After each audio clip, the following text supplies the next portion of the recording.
Students welcome to Punjabi class of 10th। साडी अज दी वीडियो दा विशा इकांगी फुल्लां नूं किताबां विच ना रखो है, जो कि पाली भुपिंदर सिंह जी दे कलम दी शाहकार रचना है ते ICSE बोर्ड द्वारा निर्धारित पुस्तक मंच महक दे सफ़ा नंबर 69 उपर दर्ज है। यह इस इकांगी दी वीडियो नंबर 7 है, जिस विच असी सफ़ा नंबर 92 तो लैके 95 तक औखे शब्दां दे अर्थ अते संबंधित पाठ समग्री दी रीडिंग अते डिस्कशन करांगे। पर इस तो पहला असी पिछलियां 6 वीडियो विच कीते काम नूं दोहरावांगे। स्टूडेंट्स, पिछलियां 6 वीडियोज़ दे विच असी पढ़ चुके हाँ कि निक्की ते विक्की सवेर तो शाम तक पढ़ाई विच उलझे रहंदे हन। उन्हां नूं खेडण ते मनोरंजन दा समा नहीं मिलदा, इसलिए वो जेडी दी अगवाई विच मुहल्ले दे बच्चियां नाल मिल के मीटिंग करदे हन, जिस विच ओह होमवर्क दे बोझ नूं घट करन लई कई हल सोचदे हन। पर समस्या दा कोई भी हल ना मिलण ते ओह निराश हो जाते हैं। फिर निक्की अपनी कल्पना विच नील परी बनती है, जिस दे कटहरे विच बच्चे अपनी फरियाद लैके आउंदे हन ते ओह दसदे हन कि वह बस्ते दे बोझ तो परेशान हन। इसलिए सब तो पहला अध्यापकां नूं, फिर मापियां नूं ते फिर प्रिंसीपल नूं कटहरे विच बुलाया जाता है। मम्मी पापा सारा दोष मैडमां ते मड़ दिंदे हन ते नेता इसलिए दोषी सरकार नूं ठहराउंदा है। अखीर विच नील परी ये फैसला सुणाउंदी है कि पढ़ाई दे नाल नाल मानसिक विकास लई खेडना भी जरूरी है, पर बच्चियां दे मम्मी पापा, प्रिंसीपल, अध्यापक ते नेता इस नाल सहमत नहीं हुंदे हन। सो डियर स्टूडेंट्स, ये पिछली 6 वीडियोज़ दा फीडबैक सी। हुण असी पेज नंबर 92 तो लैके 95 तक औखे शब्दां दे अर्थ डिस्कस करांगे ते इन्हां सफ़ियां नाल संबंधित पाठ समग्री दी विस्तार सहित रीडिंग ते डिस्कशन करांगे। हाँ जी, पेज नंबर 92। हाँ जी, पेज नंबर 92। सब तो पहला औखे शब्दां दे अर्थ। पहला शब्द है चालां, भाव की साजिशां। ना समझ, बेसमझ, कुर्बानी देना, बलिदान देना। अगला शब्द है दलीलां, भाव की तर्क, एहसास, अनुभव। अगला शब्द है व्यवहार, भाव की व्यवहार ਜਾਂ फिर वतीरा। लास्ट शब्द है सिर खाई जाऊगी, भाव की रौला पावेगी ਜਾਂ फिर परेशान करेगी। Now page number 93। First word है जंग लगी हुई है, भाव के युद्ध छिड़िया होया है। सुझदा, औड़दा। अगला शब्द है लोचा, भाव की चाहवां। अंबर, आसमान। नेक्स्ट शब्द है ताल, भाव की लय। नृत्य, नाच। नेक्स्ट वर्ड है बंधन। बंधन का अर्थ है बंदिश, रोक ते जां फिर रुकावट। अख्तियार, अख्तियार होना, भाव की हाथ विच होना, जां फिर रुख अख्तियार करता है, भाव की रूप धारण करता है। Page number 94। बोझ बने, भार बने। पक्षी, पक्षी शब्द रॉन्ग है, सही शब्द है पंछी। अगला शब्द है झंझोड़ के, भाव की हिला के। कुराड़े मारना, सोना। नेक्स्ट शब्द है उगड़ दे, भाव की उभर दे। अर्ध, अद्धी। धीमे धीमे, हौली हौली। सिर झुकाई, सिर निवाई। Page number 95। फ्रीज हो जाता है, ठहर जाता है या रुक जाता है। ताज़ी हवा, सज्जरी हवा। मासूम, भोले, ਸਥਾਈ, ਪੱਕਾ। ਹਾਂਜੀ, ਨਾਓ ਰੀਡਿੰਗ ਆਫ ਪੇਜ ਨੰਬਰ 92। ਨੀਲ ਪਰੀ। ਪਰ ਜੇ ਉਹਨਾਂ ਦੇ ਮਨਾਂ ਤੇ ਪੜ੍ਹਾਈ ਦਾ ਬੋਝ ਐਦਾਂ ਹੀ ਪਿਆ ਰਿਹਾ ਤਾਂ ਇੱਕ ਦਿਨ ਉਹ ਖੁਦ ਖਤਮ ਹੋ ਜਾਣਗੇ। ਅਧਿਆਪਕਾ, ਨੇਤਾ ਜੀ ਤੁਸੀਂ ਹੀ ਨੀਲ ਪਰੀ ਨੂੰ ਕੁਝ ਸਮਝਾਓ ਨਾ। ਮੰਤਰੀ, ਓਹੋ ਨੀਲ ਪਰੀ ਜੀ, ਤੁਸੀਂ ਸਮਝਦੇ ਕਿਉਂ ਨਹੀਂ? ਨੀਲ ਪਰੀ ਹੁਣ ਗੁੱਸੇ ਨਾਲ ਖੜੀ ਹੋ ਕੇ, ਸਭ ਸਮਝਦੀ ਹਾਂ, ਸਭ ਸਮਝਦੀ ਹਾਂ ਤੁਹਾਡੇ ਵੱਡਿਆਂ ਦੀਆਂ ਚਾਲਾਂ ਨੂੰ। ਤੁਸੀਂ ਵੱਡੇ ਆਪਣੇ ਆਪ ਨੂੰ ਬਹੁਤ ਸਿਆਣਾ ਸਮਝਦੇ ਹੋ ਨਾ। ਤੁਸੀਂ ਸਮਝਦੇ ਹੋ ਇਹ ਬੱਚੇ ਨਾ ਸਮਝ ਨੇ ਤੁਹਾਡੇ। ਤੁਸੀਂ ਜੋ ਕੁਝ ਕਰਨ ਲਈ ਇਹਨਾਂ ਨੂੰ ਹੁਕਮ ਦਿਓਗੇ ਇਹ ਚੁੱਪਚਾਪ ਮੰਨ ਲੈਣਗੇ। ਠੀਕ ਹੈ, ਤੁਹਾਡੀ ਹਰ ਖਾਹਿਸ਼ ਨੂੰ ਪੂਰਾ ਕਰਨ ਲਈ ਆਪਣੇ ਬਚਪਨ ਦੀ ਕੁਰਬਾਨੀ ਦੇਣਾ ਇਹਨਾਂ ਦੀ ਮਜਬੂਰੀ ਹੈ। ਪਰ ਤੁਸੀਂ ਕਦੇ ਇਹਨਾਂ ਦੇ ਮਨਾਂ ਅੰਦਰ ਝਾਤੀ ਮਾਰ ਕੇ ਵੀ ਵੇਖਿਆ ਹੈ ਕਿ ਇਹਨਾਂ ਦੀਆਂ ਕੀ ਖਾਹਿਸ਼ਾਂ ਨੇ? ਨਹੀਂ। ਪਰ ਤੁਹਾਨੂੰ ਲੋੜ ਵੀ ਕੀ ਹੈ? ਭੁੱਲ ਗਏ ਹੋ ਕਿ ਤੁਸੀਂ ਵੀ ਕਦੇ ਬੱਚੇ ਸੀ, ਬੌਣੇ ਜਾਦੂਗਰ। ਇਹਨਾਂ ਸਤਰਾਂ ਵਿੱਚ ਕੀ ਹੁੰਦਾ ਹੈ ਕਿ ਨੀਲ ਪਰੀ ਮਾਪਿਆਂ, ਅਧਿਆਪਕਾਂ ਤੇ ਨੇਤਾ ਦੀ ਗੱਲ ਨਾਲ ਸਹਿਮਤ ਨਹੀਂ ਹੁੰਦੀ ਤੇ ਉਹ ਬੱਚਿਆਂ ਦੇ ਮਨਾਂ ਤੇ ਪੜ੍ਹਾਈ ਦੇ ਬੋਝ ਦੀ ਵਿਰੋਧਤਾ ਕਰਦੀ ਹੈ। ਪਰ ਅਧਿਆਪਕ ਤੇ ਮੰਤਰੀ ਨੀਲ ਪਰੀ ਦੀਆਂ ਗੱਲਾਂ ਨਾਲ ਸਹਿਮਤ ਨਹੀਂ ਹੁੰਦੇ, ਜਿਸ ਕਰਕੇ ਨੀਲ ਪਰੀ ਗੁੱਸੇ ਵਿੱਚ ਆ ਜਾਂਦੀ ਹੈ ਤੇ ਉਹ ਵੱਡਿਆਂ ਸਾਰਿਆਂ ਨੂੰ ਇਹ ਸਮਝਾਉਂਦੀ ਹੈ ਕਿ ਬੱਚੇ ਉਹਨਾਂ ਦੇ ਉੱਪਰ ਨਿਰਭਰ ਹੋਣ ਕਾਰਨ ਉਹ ਉਹਨਾਂ ਨੂੰ ਹੁਕਮ ਦਿੰਦੇ ਹਨ ਤੇ ਬੱਚੇ ਉਹਨਾਂ ਦਾ ਸਾਰਾ ਹੁਕਮ ਚੁੱਪਚਾਪ ਮੰਨ ਲੈਂਦੇ ਹਨ। ਉਹ ਉਹਨਾਂ ਦੀਆਂ ਖਾਹਿਸ਼ਾਂ, ਇੱਛਾਵਾਂ ਦੀ ਪੂਰਤੀ ਲਈ ਆਪਣੇ ਬਚਪਨ ਦਾ ਬਲੀਦਾਨ ਦੇ ਰਹੇ ਹਨ। ਪਰ ਸ਼ਾਇਦ ਬੱਚਿਆਂ ਦੇ ਮਨ ਅੰਦਰ ਝਾਤੀ ਮਾਰਨਾ ਮਾਂ-ਬਾਪ, ਅਧਿਆਪਕ ਆਦਿ ਭੁੱਲ ਗਏ ਹਨ ਤੇ ਉਹ ਇਹ ਵੀ ਭੁੱਲ ਗਏ ਹਨ ਕਿ ਕਦੀ ਉਹ ਵੀ ਬੱਚੇ ਹੁੰਦੇ ਸਨ। ਜਾਦੂਗਰ, ਜੀ ਨੀਲ ਪਰੀ ਜੀ। ਨੀਲ ਪਰੀ, ਇਸ ਤਰ੍ਹਾਂ ਅਪੀਲਾਂ ਤੇ ਦਲੀਲਾਂ ਨਾਲ ਇਹਨਾਂ ਸਿਆਣਿਆਂ ਨੂੰ ਬੱਚਿਆਂ ਦੇ ਦਰਦ ਦਾ ਅਹਿਸਾਸ ਨਹੀਂ ਹੋਏਗਾ। ਆਪਣੇ ਜਾਦੂ ਨਾਲ ਜ਼ਰਾ ਇਹਨਾਂ ਨੂੰ ਵੀ ਤਾਂ ਇਹਨਾਂ ਦਾ ਬਚਪਨ ਯਾਦ ਕਰਵਾਓ ਤਾਂ ਕਿ ਇਹਨਾਂ ਨੂੰ ਪਤਾ ਲੱਗੇ ਕਿ ਬੱਚੇ ਕੀ ਚਾਹੁੰਦੇ ਨੇ।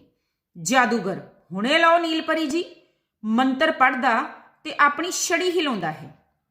ਇਹ ਧਮਾਕੇ ਨਾਲ ਵੱਡਿਆਂ ਦਾ ਸੁਭਾਅ ਬਦਲਦਾ ਹੈ ਤੇ ਉਹ ਨਿੱਕੇ ਬੱਚਿਆਂ ਵਰਗਾ ਵਿਵਹਾਰ ਕਰਨਾ ਸ਼ੁਰੂ ਕਰ ਦਿੰਦੇ ਹਨ। ਪ੍ਰਿੰਸੀਪਲ ਤੇ ਮੰਤਰੀ ਕੰਚੇ ਖੇਡ ਰਹੇ ਹਨ। ਮੰਮੀ ਡੈਡੀ ਇੱਕ ਦੂਜੇ ਨੂੰ ਫੜਦੇ ਇੱਕ ਦੂਜੇ ਦੇ ਪਿੱਛੇ ਨੱਸਦੇ ਹਨ ਜਦੋਂ ਕਿ ਅਧਿਆਪਕਾ ਕੁਝ ਲਿਖ ਰਹੀ ਹੈ।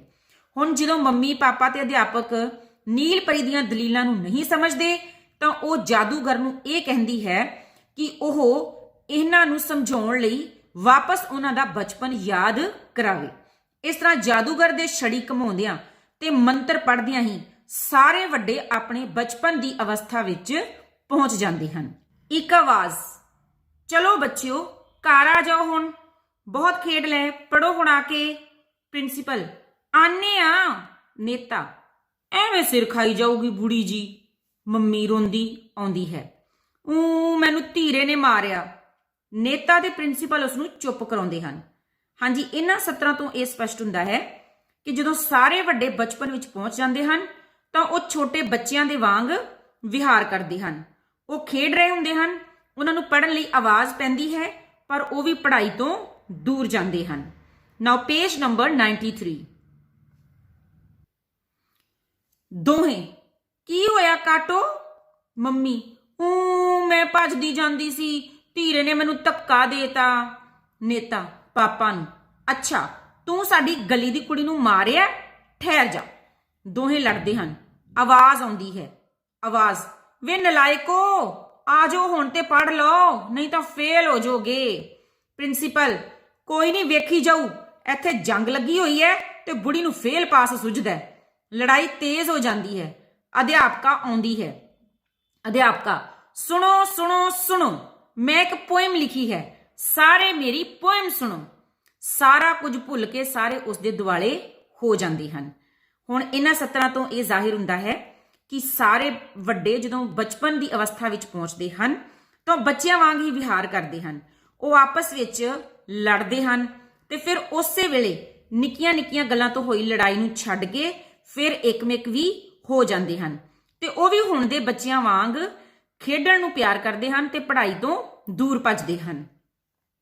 ਅਧਿਆਪਕਾ, ਨਿੱਕੀ ਜਿਹੀ ਮੈਂ ਬੱਚੀ ਹਾਂ, ਨਿੱਕਾ ਨਿੱਕਾ ਸੋਚਾਂ ਮੈਂ, ਨਿੱਕੀ ਮੇਰੀ ਕਲਪਨਾ ਤੇ ਨਿੱਕਾ ਨਿੱਕਾ ਲੋਚਾਂ ਮੈਂ, ਡਾਕਟਰ ਨਹੀਂ ਬਣਨਾ ਮੈਂ, ਇੰਜੀਨੀਅਰ ਨਹੀਂ ਬਣਨਾ, ਅੰਬਰ ਦੇ ਵਿੱਚ ਉੱਡਣ ਵਾਲਾ ਨਿੱਕਾ ਪੰਛੀ ਬਣਨਾ ਮੈਂ। ਹੁਣ ਅਧਿਆਪਕਾ ਆਪਣੀ ਲਿਖੀ ਹੋਈ ਕਵਿਤਾ ਹੈ ਜੋ ਇੱਕ ਬੱਚੀ ਦੇ ਰੂਪ ਵਿੱਚ ਸੁਣਾਉਂਦੀ ਹੈ ਤੇ ਇਸ ਦੇ ਵਿੱਚ ਉਹ ਇਹ ਜ਼ਾਹਿਰ ਕਰਦੀ ਹੈ ਕਿ ਉਹ ਇੱਕ ਨਿੱਕੀ ਬੱਚੀ ਹੈ ਜਿਸ ਦੀ ਕਲਪਨਾ ਵੀ ਨਿੱਕੀ ਬੱਚੀ ਹੋਣ ਕਾਰਨ ਛੋਟੀ ਹੈ। ਉਹਦੀਆਂ ਛੋਟੀਆਂ ਛੋਟੀਆਂ ਖਾਹਿਸ਼ਾਂ ਤੇ ਇੱਛਾਵਾਂ ਹਨ। ਉਹਦੇ ਮਨ ਵਿੱਚ ਡਾਕਟਰ ਜਾਂ ਇੰਜੀਨੀਅਰ ਬਣਨ ਦੀ ਇੱਛਾ ਨਹੀਂ ਹੈ ਬਲਕਿ ਪੰਛੀ ਬਣ ਕੇ ਉੱਡਣ ਦੀ ਲਾਲਸਾ ਹੈ। ਸਾਰੇ ਵੱਡੇ ਗਾਉਂਦੇ ਹੋਏ, ਨਿੱਕੇ ਨਿੱਕੇ ਬੱਚੇ ਅਸੀਂ ਨਿੱਕਾ ਨਿੱਕਾ ਸੋਚਦੇ, ਨਿੱਕੀ ਸਾਡੀ ਕਲਪਨਾ ਤੇ ਨਿੱਕਾ ਨਿੱਕਾ ਲੋਚਦੇ, ਡਾਕਟਰ ਨਹੀਂ ਬਣਨਾ, ਇੰਜੀਨੀਅਰ ਨਹੀਂ ਬਣਨਾ, ਅੰਬਰ ਦੇ ਵਿੱਚ ਉੱਡਣ ਵਾਲਾ ਨਿੱਕਾ ਪੰਛੀ ਬਣਨਾ। ਹੁਣ ਬਾਕੀ ਬੱਚੇ ਤਾੜੀਆਂ ਨਾਲ ਤਾਲ ਦਿੰਦੇ ਹਨ ਤੇ ਇਸੇ ਤਰ੍ਹਾਂ ਇੱਕ ਸਮੂਹ ਗੀਤ ਦਾ ਮਾਹੌਲ ਬਣ ਜਾਂਦਾ ਹੈ। ਹਾਂਜੀ, ਹੁਣ ਇਸ ਤਰ੍ਹਾਂ ਕੀ ਹੁੰਦਾ ਹੈ ਕਿ ਅਧਿਆਪਕਾ ਜੋ ਕਵਿਤਾ ਸੁਣਾਉਂਦੀ ਹੈ, ਬਾਕੀ ਸਾਰੇ ਉਸ ਬੱਚੇ ਉਸ ਦੇ ਪਿੱਛੇ ਉਸ ਕਵਿਤਾ ਨੂੰ ਦੁਹਰਾਉਂਦੇ ਹਨ ਤੇ ਆਪਣੇ ਮਨ ਦੀਆਂ ਭਾਵਨਾਵਾਂ ਨੂੰ ਉਜਾਗਰ ਕਰਦੇ ਹਨ। ਨਿੱਕੀ ਨ੍ਰਿਤ ਕਰਦੀ ਹੋਈ, ਮਨ ਤੇ ਕੋਈ ਨਾ ਬੰਧਨ ਹੋਵੇ, ਅੰਬਰ ਦੀ ਵੀ ਹੱਦ ਨਾ ਹੋਵੇ, ਖੋਲਾਂ ਪਰ ਤੇ ਮੈਂ ਉੱਡ ਜਾਵਾਂ, ਮੈਂ ਹੋਵਾਂ ਤੇ ਅੰਬਰ ਹੋਵੇ, ਰਾਜ ਨਾ ਮੰਗਾ ਤਾਜ ਨਾ ਮੰਗਾ, ਨਾ ਦੌਲਤਮੰਦ ਬਣਨਾ, ਅੰਬਰ ਦੇ ਵਿੱਚ ਉੱਡਣ ਵਾਲਾ ਨਿੱਕਾ ਪੰਛੀ ਬਣਨਾ। ਸੰਗੀਤ ਥੋੜਾ ਸਖਤ ਰੁਖ ਅਖਤਿਆਰ ਕਰਦਾ ਹੈ। 2-3 ਬਸਤੇ ਆਉਂਦੇ ਹਨ। ਬਸਤੇ, ਪਰ ਜੇ ਪੜੇ ਨਾ ਕਰੋਗੇ ਕੀ, ਪਿੱਛੇ ਰਹਿ ਜਾਏਗੀ ਜ਼ਿੰਦਗੀ, ਖੇਡਾਂ ਦੇ ਨਾਲ ਢਿੱਡ ਨਹੀਂ ਭਰਨਾ, ਜੀਣ ਲਈ ਤੁਸੀਂ ਕਰੋਗੇ ਕੀ। ਹੁਣ ਇੱਥੇ ਕੀ ਹੁੰਦਾ ਹੈ ਕਿ ਜਦੋਂ ਨਿੱਕੀ ਦੇ ਰੂਪ ਵਿੱਚ ਸਾਰੇ ਬੱਚੇ ਇਹ ਜ਼ਾਹਿਰ ਕਰਦੇ ਹਨ ਕਿ ਉਹ ਕਿਸੇ ਬੰਧਨ ਵਿੱਚ ਬੱਝ ਕੇ ਨਹੀਂ ਬਲਕਿ ਆਜ਼ਾਦ ਵਿਚਰਨਾ ਚਾਹੁੰਦੇ ਹਨ। ਉਹਨਾਂ ਦੇ ਮਨ ਵਿੱਚ ਨਾ ਕੋਈ ਰਾਜ ਨਾ ਤਾਜ ਤੇ ਦੌਲਤ ਦੀ ਹਿਰਸ ਹੈ ਬਲਕਿ ਉਹ ਤੇ ਪੰਛੀ ਵਾਂਗ ਆਜ਼ਾਦ ਵਿਚਰਨਾ ਚਾਹੁੰਦੇ ਹਨ। ਤਾਂ ਉਸ ਸਮੇਂ ਬਸਤਿਆਂ ਦਾ ਪ੍ਰਵੇਸ਼ ਹੁੰਦਾ ਹੈ ਜੋ ਬੱਚਿਆਂ ਨੂੰ ਪੜ੍ਹਾਈ ਦੀ ਮਹੱਤਤਾ ਤੋਂ ਜਾਣੂ ਕਰਵਾਉਂਦੇ ਹਨ। Page number 94। ਸਾਰੇ ਪੜ੍ਹਨਾ ਮਨ ਦੀ ਖੁਸ਼ੀ ਦੇ ਨਾਲ ਹੱਸ-ਹੱਸ ਪੜਾਂਗੇ ਅਸੀਂ ਵੀ, ਪਰ ਤਨ ਮਨ ਤੇ ਬੋਝ ਬਣੇ ਜੋ ਉਸ ਪੜ੍ਹਾਈ ਦਾ ਕਰਨਾ ਕੀ, ਜੇ ਤਨ ਵੀ ਦੁਖੀ ਜੇ ਮਨ ਵੀ ਦੁਖੀ ਫੇਰ ਭਲਾ ਕੀ ਕਰਨਾ, ਅੰਬਰ ਦੇ ਵਿੱਚ ਉੱਡਣ ਵਾਲਾ ਨਿੱਕਾ ਪੰਛੀ ਬਣਨਾ। ਨਿੱਕੇ ਨਿੱਕੇ ਬੱਚੇ ਅਸੀਂ ਨਿੱਕਾ ਨਿੱਕਾ ਸੋਚਦੇ, ਨਿੱਕੀ ਸਾਡੀ ਕਲਪਨਾ ਤੇ ਨਿੱਕਾ ਨਿੱਕਾ ਲੋਚਦੇ, ਡਾਕਟਰ ਨਹੀਂ ਬਣਨਾ, ਇੰਜੀਨੀਅਰ ਨਹੀਂ ਬਣਨਾ, ਅੰਬਰ ਦੇ ਵਿੱਚ ਉੱਡਣ ਵਾਲਾ ਨਿੱਕਾ ਪੰਛੀ ਬਣਨਾ। ਆਖਰੀ ਸਤਰਾਂ ਦੇ ਨਾਲ ਹੀ ਦ੍ਰਿਸ਼ ਹੌਲੀ ਹੌਲੀ ਫੇਡ ਆਊਟ ਹੁੰਦਾ ਹੈ। ਇਹਨਾਂ ਸਤਰਾਂ ਨੂੰ ਸਾਰੇ ਹੀ ਗਾ ਰਹੇ ਹਨ ਤੇ ਸਾਰੇ ਹੀ ਖੁਸ਼ ਹਨ। ਹੁਣ ਜਦੋਂ ਬਸਤੇ ਬੱਚਿਆਂ ਦੇ ਸਾਹਮਣੇ ਆਪਣੀ ਅਹਿਮੀਅਤ ਜ਼ਾਹਿਰ ਕਰਦੇ ਹਨ ਤਾਂ ਬੱਚੇ ਆਪਣੇ ਵਿਚਾਰ ਇਹ ਜ਼ਾਹਿਰ ਕਰਦੇ ਹਨ ਕਿ ਉਹ ਪੜ੍ਹਨਾ ਤਾਂ ਚਾਹੁੰਦੇ ਹਨ ਪਰ ਖੁਸ਼-ਖੁਸ਼ ਰਹਿ ਕੇ ਪੜ੍ਹਨਾ ਚਾਹੁੰਦੇ ਹਨ। ਜਿਹੜੀ ਪੜ੍ਹਾਈ ਉਹਨਾਂ ਦੇ ਮਨ ਤੇ ਤਨ ਤੇ ਬੋਝ ਬਣਦੀ ਹੈ ਉਹ ਅਜਿਹੀ ਪੜ੍ਹਾਈ ਨਹੀਂ ਚਾਹੁੰਦੇ ਬਲਕਿ ਉਹ ਪੜ੍ਹਾਈ ਦੇ ਨਾਲ-ਨਾਲ ਆਜ਼ਾਦ ਪੰਛੀ ਵਾਂਗ ਵੀ ਵਿਚਰਨਾ ਲੋਚਦੇ ਹਨ। ਉਹਨਾਂ ਦੇ ਮਨ ਵਿੱਚ ਕੋਈ ਬਹੁਤੇ ਵੱਡੇ ਸੁਪਨੇ ਨਹੀਂ ਹਨ। ਸੋ ਇਹਨਾਂ ਸਤਰਾਂ ਦੇ ਨਾਲ ਹੀ ਜੋ ਇਹ ਦ੍ਰਿਸ਼ ਹੈ ਉਹ ਖਤਮ ਹੋ ਜਾਂਦਾ ਹੈ ਤੇ ਸਾਰੇ ਬੱਚੇ ਬੜੀ ਖੁਸ਼ੀ ਨਾਲ ਇਹਨਾਂ ਸਤਰਾਂ ਨੂੰ ਦੁਹਰਾਉਂਦੇ ਹਨ। ਫੇਡ ਇਨ ਹੁੰਦਾ ਹੈ। ਸੋਫੇ ਤੇ ਹੀ ਲੇਟੀ ਪਈ ਨਿੱਕੀ ਨੂੰ ਉਸਦੀ ਮੰਮੀ ਪੂਰੇ ਗੁੱਸੇ ਨਾਲ ਝੰਜੋੜ ਕੇ ਜਗਾ ਰਹੀ ਹੈ। ਕੋਲ ਹੀ ਨਾਰਾਜ਼ਗੀ ਦੀ ਰੌਂ ਵਿੱਚ ਪਾਪਾ ਹਨ। ਹੁਣ ਇੱਥੇ ਕੀ ਹੁੰਦਾ ਹੈ ਕਿ ਅਸਲ ਵਿੱਚ ਇਹ ਸਾਰਾ ਨਾਟਕ ਨਿੱਕੀ ਦੇ ਸੁਪਨੇ ਵਿੱਚ ਵਾਪਰ ਰਿਹਾ ਹੁੰਦਾ ਹੈ ਤੇ ਇਕਾਂਗੀ ਦੇ ਇਸ ਪੜਾਅ ਤੇ ਨਿੱਕੀ ਦੇ ਮੰਮੀ ਪਾਪਾ ਜੋ ਕਿ ਸ਼ਰਮਾ ਅੰਕਲ ਦੇ ਘਰ ਗਏ ਸਨ ਉਹ ਵਾਪਸ ਆ ਜਾਂਦੇ ਹਨ ਤੇ ਉਸ ਨੂੰ ਸੁੱਤੀ ਪਈ ਵੇਖ ਕੇ ਗੁੱਸੇ ਦੇ ਲਹਿਜ਼ੇ ਵਿੱਚ ਜਗਾਉਂਦੇ ਹਨ। ਮੰਮੀ, ਮੈਨੂੰ ਪਹਿਲਾਂ ਹੀ ਪਤਾ ਸੀ ਕਿ ਮੈਂ ਘਰੋਂ ਨਿਕਲੀ ਨਹੀਂ ਤੇ ਇਸ ਨੇ ਲੱਗ ਜਾਣਾ ਕੁਰਾੜੇ ਮਾਰਨ। 20 ਵਾਰੀ ਕਿਹਾ ਇਸ ਨੂੰ ਕਿ ਰਾਤ ਨੂੰ ਜਲਦੀ ਸੌਂ ਜਾਇਆ ਕਰ ਪਰ ਨਹੀਂ, ਇਸ ਨੂੰ ਮੇਰੀ ਗੱਲ ਸਮਝ ਹੀ ਨਹੀਂ ਲੱਗਦੀ। ਬੇਦੀ ਸਾਹਿਬ ਦੀ ਸੋਨੂੰ ਵੇਖੀਏ, ਰਾਤ ਦੇ 11-11 ਵਜੇ ਤੱਕ ਪੜ੍ਹਦੀ ਹੈ ਤੇ ਇਸ ਨੂੰ ਮੈਡਮ ਨੂੰ ਦਿਨੇ ਵੀ ਨੀਂਦ ਘੇਰੀ ਰੱਖਦੀ ਹੈ। ਹੁਣ ਬੈਠੀ ਕੀ ਕਰਦੀ ਐ? ਮਾਰ ਲੈ ਮੂੰਹ ਤੇ ਛਿੱਟੇ ਪਾਣੀ ਦੇ ਤੇ ਉੱਠ ਕੇ ਪੜ। ਅੰਦਰ ਜਾਂਦੀ ਹੈ। ਮੰਮੀ ਨਿੱਕੀ ਨੂੰ ਸੁੱਤਿਆਂ ਵੇਖ ਕੇ ਗੁੱਸੇ ਵਿੱਚ ਆ ਜਾਂਦੀ ਹੈ ਤੇ ਇਹ ਕਹਿੰਦੀ ਹੈ ਕਿ ਉਹ ਪਹਿਲਾਂ ਹੀ ਜਾਣਦੀ ਸੀ ਕਿ ਉਹਨਾਂ ਦੇ ਘਰੋਂ ਜਾਂਦਿਆਂ ਹੀ ਉਸਨੇ ਸੌਂ ਜਾਣਾ ਹੈ। ਫਿਰ ਉਹ ਨਿੱਕੀ ਦੀ ਤੁਲਨਾ ਬੇਦੀ ਸਾਹਿਬ ਦੀ ਸੋਨੂੰ ਨਾਲ ਕਰਦੇ ਹਨ ਕਿ ਉਹ ਰਾਤ ਦੇ 11-11 ਵਜੇ ਤੱਕ ਪੜ੍ਹਾਈ ਕਰਦੀ ਹੈ ਤੇ ਇਸ ਨੂੰ ਦਿਨੇ ਵੀ ਨੀਂਦ ਨਹੀਂ ਘੇਰਾ ਪਾਈ ਰੱਖਿਆ ਹੁੰਦਾ ਹੈ। ਫਿਰ ਉਸ ਨੂੰ ਮੂੰਹ ਹੱਥ ਧੋ ਕੇ ਪੜ੍ਹਾਈ ਕਰਨ ਦੀ ਹਦਾਇਤ ਦਿੰਦੇ ਹਨ ਤੇ ਫਿਰ ਮੰਮੀ ਅੰਦਰ ਚਲੀ ਜਾਂਦੀ ਹੈ। ਪਾਪਾ, ਬੇਟੇ ਹੁਣ ਬੈਠੇ ਨਾ ਰਹੋ, ਬਸਤਾ ਚੁੱਕੋ ਆਪਣਾ, ਮਗਰੇ ਜਾਂਦੇ ਹਨ। ਨਿੱਕੀ ਦੀ ਨਜ਼ਰ ਬਸਤੇ ਤੇ ਜਾਂਦੀ ਹੈ। ਗੀਤ ਦੀਆਂ ਸਤਰਾਂ ਉਭਰਦੀਆਂ ਹਨ। ਅਗਾਂਹ ਸਾਰਾ ਕਾਰਜ ਇਸ ਗੀਤ ਦੇ ਨਾਲ ਹੀ ਵਾਪਰਦਾ ਹੈ। ਨਿੱਕੀ ਦੇ ਚਿਹਰੇ ਤੇ ਡਰ ਦੇ ਭਾਵ ਉਗੜਦੇ ਹਨ। ਦ੍ਰਿਸ਼ ਬਦਲਦਾ ਹੈ। ਹੁਣ ਪਾਪਾ ਵੀ ਨਿੱਕੀ ਨੂੰ ਆਪਣਾ ਬਸਤਾ ਚੁੱਕਣ ਲਈ ਕਹਿੰਦੇ ਹਨ ਤੇ ਫਿਰ ਮੰਮੀ ਦੇ ਮਗਰੇ ਹੀ ਉਹ ਅੰਦਰ ਚਲੇ ਜਾਂਦੇ ਹਨ।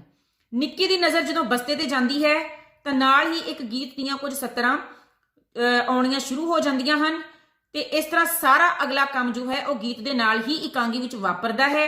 ਇਸ ਗੀਤ ਦੇ ਬੋਲਾਂ ਦੇ ਨਾਲ ਜੋ ਨਿੱਕੀ ਦਾ ਚਿਹਰਾ ਹੈ ਉਹਦੇ ਉੱਪਰ ਕੁਝ ਡਰ ਦੇ ਭਾਵ ਦਿਖਾਈ ਦਿੰਦੇ ਹਨ ਤੇ ਇਸ ਦੇ ਨਾਲ ਹੀ ਅਗਲਾ ਦ੍ਰਿਸ਼ ਆਰੰਭ ਹੋ ਜਾਂਦਾ ਹੈ। ਅਰਧ ਪੀਲੀ ਰੋਸ਼ਨੀ ਵਿੱਚ ਬਹੁਤ ਸਾਰੇ ਬਸਤੇ ਫਾਂਸੀ ਦੇ ਫੰਦਿਆਂ ਵਾਂਗ ਲਟਕੇ ਹੋਏ ਹਨ। ਨਿੱਕੀ, ਵਿੱਕੀ ਤੇ ਬਹੁਤ ਸਾਰੇ ਬੱਚੇ ਹੱਥ ਪਿਛਾਂ ਕਰਕੇ ਜਿਵੇਂ ਬੰਨੇ ਹੋਣ ਧੀਮੇ ਚੱਲਦੇ, ਸਿਰ ਝੁਕਾਈ ਆਉਂਦੇ ਹਨ।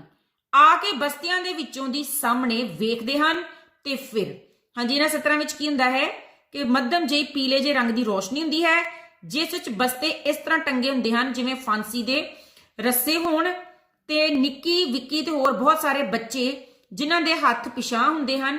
ਇਸ ਤਰ੍ਹਾਂ ਪ੍ਰਤੀਤ ਹੁੰਦਾ ਹੈ ਕਿ ਜਿਵੇਂ ਉਹਨਾਂ ਦੇ ਹੱਥ ਪਿੱਛੇ ਬੰਨੇ ਹੋਏ ਹੋਣ। ਉਹ ਹੌਲੀ ਚੱਲਦੇ ਹੋਏ ਸਿਰ ਝੁਕਾ ਕੇ ਆਉਂਦੇ ਹਨ। ਆ ਕੇ ਉਹ ਬਸਤਿਆਂ ਦੇ ਵਿੱਚੋਂ ਦੀ ਸਾਹਮਣੇ ਵੇਖਦੇ ਹਨ, ਭਾਵ ਕਿ ਬਸਤੇ ਦੀਆਂ ਜੋ ਤਣੀਆਂ ਹੈ ਉਹਨਾਂ ਦੇ ਵਿੱਚੋਂ ਦੀ ਸਾਹਮਣੇ ਸਟੇਜ ਵੱਲ ਵੇਖਦੇ ਹਨ। ਅੱਖਾਂ ਬੰਦ ਕਰਕੇ ਹੌਲੀ ਸਿਰ ਝੁਕਾ ਲੈਂਦੇ ਹਨ।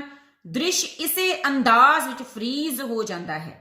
ਸੋ ਇਸ ਤਰ੍ਹਾਂ ਬੱਚੇ ਬਸਤਿਆਂ ਦੇ ਵਿੱਚੋਂ ਦੀ ਆਪਣੇ ਸਿਰ ਝੁਕਾ ਲੈਂਦੇ ਹਨ ਤੇ ਇਸ ਤਰ੍ਹਾਂ ਜ਼ਾਹਿਰ ਕਰਦੇ ਹਨ ਕਿ ਜਿਵੇਂ ਬਸਤਿਆਂ ਰੂਪੀ ਫੰਦਿਆਂ ਦੇ ਵਿੱਚ ਉਹਨਾਂ ਦੇ ਸਿਰ ਫਸੇ ਹੋਣ ਤੇ ਇਸੇ ਹਾਲਾਤ ਵਿੱਚ ਹੀ ਉਹਨਾਂ ਦਾ ਦ੍ਰਿਸ਼ ਜੋ ਹੈ ਉਹ ਸਥਿਰ ਹੋ ਜਾਂਦਾ ਹੈ, ਠਹਿਰ ਜਾਂਦਾ ਹੈ। ਗੀਤ, ਦੋ ਤਣੀਆਂ ਦੇ ਫੰਦੇ ਵਿੱਚ ਨਾ ਘੁੱਟ ਜਾਵੇ ਜੀਵਨ ਦਾ ਸਾਹ, ਖੋਲੋ ਬੂਹੇ ਆਪਣੇ ਮਨਾਂ ਦੇ, ਆਉਣ ਦਿਓ ਤਾਜ਼ੀ ਹਵਾ। ਕਰੋਗੇ ਬੰਦ ਕਿਤਾਬਾਂ ਵਿੱਚ ਇਹ ਸੋਹਣੇ ਫੁੱਲ ਮਾਸੂਮ ਜੋ ਸੁੱਕ ਸੜ ਜਾਣਗੇ, ਲੱਭੋਗੇ ਫਿਰ ਪਰ ਮਿਲਣੀ ਨਹੀਂ ਖੁਸ਼ਬੂ। ਰਾਜ ਨਾ ਮੰਗਦੇ, ਤਾਜ ਨਾ ਮੰਗਦੇ, ਇਹ ਮੰਗਦੇ ਫੁੱਲ ਬਣ ਖਿੜਨਾ, ਸਿਰਫ ਸੰਗੀਤ ਸਥਾਈ ਦੁਹਰਾਉਂਦਾ ਹੈ। ਹੁਣ ਕੀ ਹੁੰਦਾ ਹੈ ਕਿ ਜਦੋਂ ਬੱਚੇ ਫਾਂਸੀ ਦੇ ਫੰਦਿਆਂ ਵਿੱਚ ਲਟਕੇ ਹੋਏ ਦਿਖਾਈ ਦਿੰਦੇ ਹਨ ਤਾਂ ਫਿਰ ਪਿਛੋਕੜ ਤੋਂ ਇੱਕ ਗੀਤ ਉੱਭਰਦਾ ਹੈ ਜੋ ਇਹ ਸਿੱਖਿਆ ਦਿੰਦਾ ਹੈ ਕਿ ਬੱਚਿਆਂ ਦਾ ਜੋ ਜੀਵਨ ਹੈ ਉਹਦੇ ਸਾਹ ਕਿਤੇ ਇਹਨਾਂ ਤਣੀਆਂ ਦੇ ਫੰਦਿਆਂ ਦੇ ਵਿੱਚ ਹੀ ਨਾ ਖਤਮ ਹੋ ਜਾਣ। ਇਸ ਲਈ ਮਾਂ-ਬਾਪ ਨੂੰ ਤੇ ਸਾਰੇ ਵੱਡਿਆਂ ਨੂੰ ਆਪਣੇ ਮਨਾਂ ਦੇ ਤੰਗ ਦਰਵਾਜ਼ੇ ਖੋਲਣੇ ਚਾਹੀਦੇ ਹਨ ਤੇ ਤਾਜ਼ੀ ਹਵਾ ਆਉਣ ਦੇਣੀ ਚਾਹੀਦੀ ਹੈ, ਭਾਵ ਕਿ ਨਵੇਂ ਵਿਚਾਰ ਆਉਣ ਦੇਣੇ ਚਾਹੀਦੇ ਹਨ ਤੇ ਉਹਨਾਂ ਦੇ ਅਨੁਸਾਰ ਇਹ ਸਮਝਣਾ ਚਾਹੀਦਾ ਹੈ ਕਿ ਕਿਧਰੇ ਇਹ ਬੱਚੇ ਜੋ ਮਾਸੂਮ ਫੁੱਲਾਂ ਦੀ ਤਰ੍ਹਾਂ ਹਨ ਉਹ ਕਿਤਾਬਾਂ ਦੇ ਵਿੱਚ ਬੰਦ ਹੋ ਕੇ ਸੁੱਕ ਸੜ ਨਾ ਜਾਣ, ਮੁਰਝਾ ਨਾ ਜਾਣ ਤੇ ਇਹ ਨਾ ਹੋਵੇ ਕਿ ਇਹਨਾਂ ਦੀ ਪੜ੍ਹਾਈ ਦੇ ਬੋਝ ਹੇਠ ਖੁਸ਼ਬੂ ਹੀ ਖਤਮ ਹੋ ਜਾਵੇ। ਸੋ ਇਸ ਤਰ੍ਹਾਂ ਇਸ ਸਿੱਖਿਆ ਦੇ ਨਾਲ ਇਹ ਇਕਾਂਗੀ ਖਤਮ ਹੋ ਜਾਂਦਾ ਹੈ ਕਿ ਬੱਚਿਆਂ ਦੇ ਮਾਨਸਿਕ ਤੇ ਸਰੀਰਕ ਵਿਕਾਸ ਲਈ ਪੜ੍ਹਾਈ ਦਾ ਬੋਝ ਘਟਾਉਣਾ ਚਾਹੀਦਾ ਹੈ ਤੇ ਉਹਨਾਂ ਨੂੰ ਖੇਡਣ ਤੇ ਮਨੋਰੰਜਨ ਲਈ ਵੀ ਸਮਾਂ ਦੇਣਾ ਚਾਹੀਦਾ ਹੈ। ਹਾਂਜੀ ਸਟੂਡੈਂਟਸ, ਇਸ ਵੀਡੀਓ ਵਿੱਚ ਅਸੀਂ ਇਕਾਂਗੀ ਦੇ ਅਖੀਰ ਤੱਕ ਰੀਡਿੰਗ ਕੀਤੀ ਹੈ ਤੇ ਔਖੇ ਸ਼ਬਦਾਂ ਦੇ ਅਰਥ ਡਿਸਕਸ ਕੀਤੇ ਹਨ। ਅਗਲੀ ਵੀਡੀਓ ਵਿੱਚ ਅਸੀਂ ਇਸ ਇਕਾਂਗੀ ਨਾਲ ਸੰਬੰਧਿਤ ਫਸਟ ਐਕਸਟ੍ਰੈਕਟ ਦੇ ਉੱਪਰ ਚਰਚਾ ਕਰਾਂਗੇ। ਤਦ ਤੱਕ ਧੰਨਵਾਦ।